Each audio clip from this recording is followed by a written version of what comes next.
Ndị ọrụ na-akụ ọgwụ bụ ndị pharmacists dị ihe dịka puku ise n'ala Nigeria dum gbakọrọ na International Convention Center Ọka bụ isi obodo Anambra State maka agba nke 44 n'ọgbakọ International Scientific Conference nke ndị otu Association of Community Pharmacists of Nigeria (ACPN) bụ nke akpọrọ Ifeadego 2025.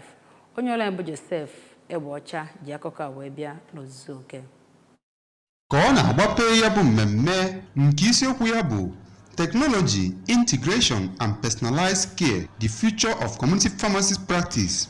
Gọvanọ steeti a Ọkammụta Chukwuma Soludo onye kwuru na ya ga-akwụchigha ụgwọ eji wee mee ihe nchịkọba ahụ kenere ndị famasi ahụ maka ọrụ ha n'ime ka ahụike na-adị n'obodo. Gọvanọ Soludo gwaziri ha ka ha gbaa mbọ hụ na ha na-eleba anya n'ime ka enwee ezi usoro esi arụpụta ọrụ ha ghara inwe ọgwụ adịgboroja.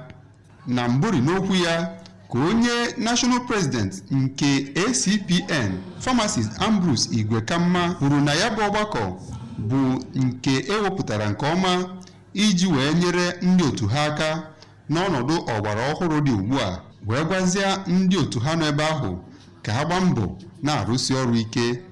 A nụrụ na ya bụ mmemme nye nzere nyegara gọvanọ steeti a nakwa ọtụtụ ndị ọzọ.